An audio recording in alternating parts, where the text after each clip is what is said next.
friends, it's Charles here with another comic review, and I hope you're doing as good as I am. I just got done reading the latest issue of Sam and Twitch Case Files.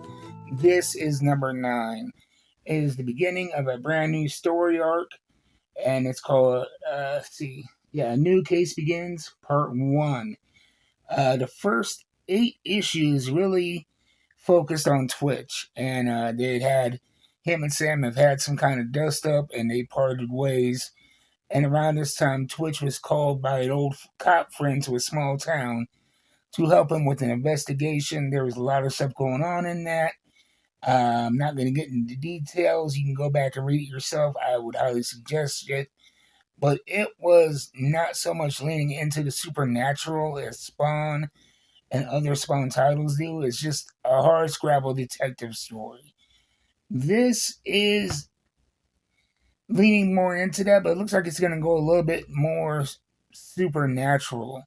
The story, for 90% of the way, is grounded in gritty realism. We see Twitch here alone. He has a suspect holding a hostage in an alley by himself, and he's able to negotiate the release of this hostage fairly easily, surprisingly easily. And the suspect takes off, and a shot is fired. It's unclear if Twitch fired the shot or somebody else fired the shot, but it's clear that the suspect is deceased. And the whole book is just him dealing with the stress of shooting someone who had a knife but was running away, and potentially taking the life of somebody he didn't have to, and the stress that the investigation put on his job and his home life, and him trying to come to grips with what happened and really questioning what happened that night and what it meant. And the whole book was like this, and you get to see more into his home life, the disagreements and frustrations with his wife, and him trying to put together a birthday for his son, trying to keep everything with his kids normal and okay, and trying to keep his wife relatively calm and happy as she can be. But in the last page, we see that his partner Sam gets a call from the coroner, and we find out that while the suspect was, yes, shot, and the shot would have been fatal if he wasn't already dead for 3 days. And so it looks like Sam and Twitch are going to be going into the supernatural realm now, along with the rest of the Spawn universe. And I think it raises a bigger question. We know that Sam and Twitch is taking place in the same universe as Spawn.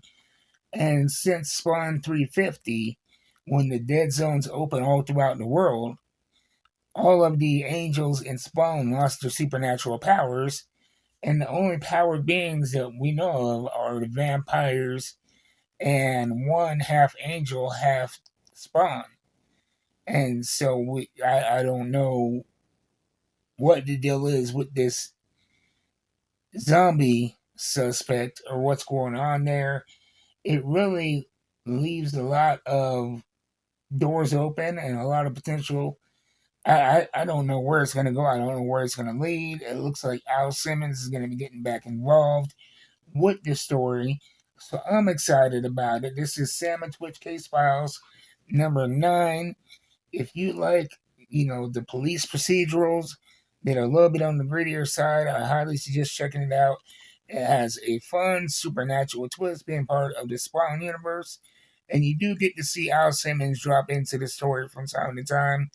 And it looks like we're going to be leaning more into that. He is back in New York patrolling Rat City, and so we're going to be seeing something that looks a little bit more familiar to Spawn fans.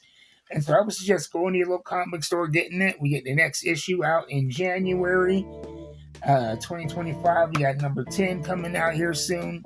If you don't have a local comic book store, I always suggest my friends at Coffee and a Comic. They're a brilliant store. They ship nationwide, have great prices, and they ship everything safely and securely. And you can watch me unbox new comics from them every Wednesday at 3 on this channel so you can see how safe and secure everything is sent. So I'll see you guys next time. Until then, keep reading them books. I'm out.